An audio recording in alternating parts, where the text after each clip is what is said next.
Policy है और जो 10% GST है इस पर, और ये किस लिए किए कर रहे हैं? नेग्लिजिबल पोर्शन ऑफ टैक्स के लिए 1% ओनली APR कलेक्शन हो गए इससे, यानी जो 10% GST लगेगा, इससे APR को जो मुनाफा होगा, APR की जो जनरेशन होगी वो सिर्फ 1% होगी। तो 1% के लिए इतना बड़ा कॉस्ट, ये बड़ा रिग्रेशन है। Separately, reverse the net billing regime which pays 11 to 13 kilowatt for exports, यानी जब ये पैदा करते हैं सोलराइजेशन के जरिए तो 11 से लेके 13 किलोवाट तक ये इसकी कीमत लगती है, और जब वो ग्रिड से लेते हैं तो फिर वो 35 से लेके 47 किलोवाट पर इम्पोर्ट्स होता है, मतलब उसके खर्च आता है, यानी कॉस्ट किया जाता है, चार्ज किया जाता है।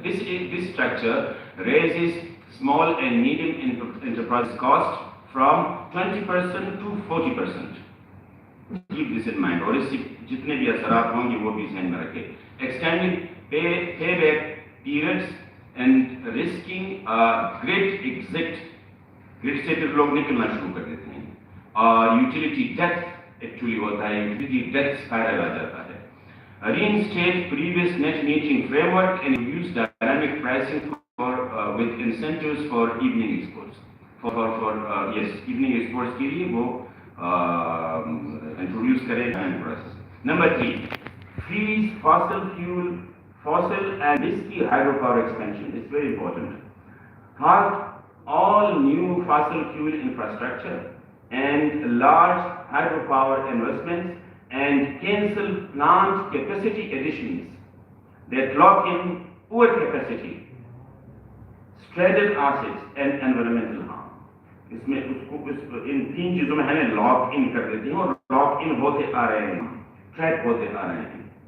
There must be no new public or private investment in any plant, pipeline, terminal or transmission asset tied to imported fuels or high risk hydropower.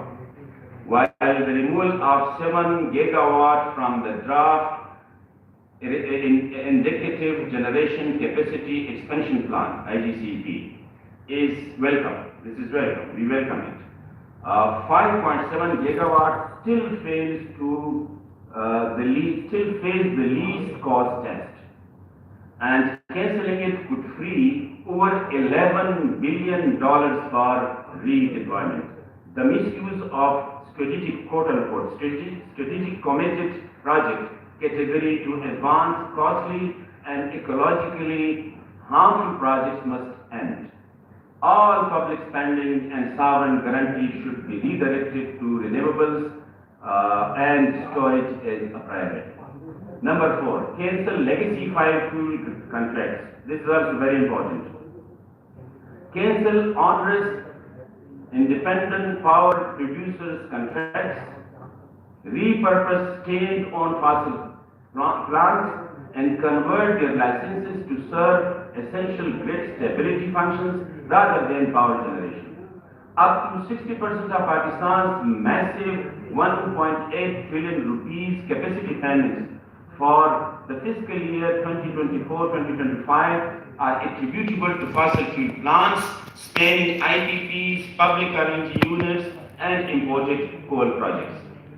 Overall utilization of fossil plants stood at a mere 42.5%. Utilization 42.5% है, और 1.8 trillion 1.8 खरब इसके लिए payment हो चुकी है। You can imagine what is happening. मेरा ख्याल है ये पूरे खैबर पख्तूनख्वा का बजट है।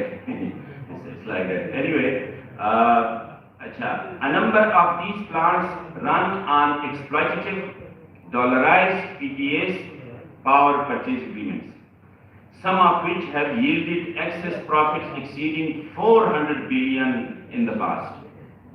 At minimum, the government must deliver a binding plan for the early retirement of imported coal and public fossil fuel plants, and must remove take or pay, must run minimum dispatch and dollar indexation clauses from the contracts of fossil plants, private, public, or those under CPAC. It must also eliminate capacity payments, including DSS, Decision Support System, and exit RLNG contracts, or at least renegotiate or diversion of unneeded cargoes without incurring penalties. And this is again very important. The government must anchor a domestic industrial base for electric vehicles, components, and charging infrastructure through targeted fiscal and industrial incentives. Arbitrary provincial restrictions, such as Punjab's 3 kilowatt motor ceiling on electric three-wheelers, must be replaced with technology-neutral, load-based rules, and a single window registration and regulatory process must be established for domestic electric vehicle manufacturers across all provinces. Number 6. Establish a single clean energy financing window.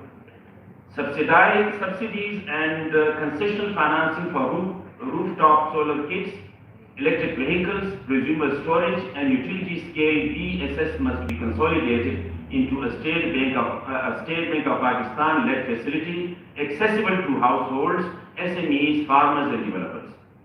This window must include a dedicated electric two-wheeler financing scheme, given at 30 million two-wheelers account for 54% of transport fuel consumption and 80% of the vehicle fleet.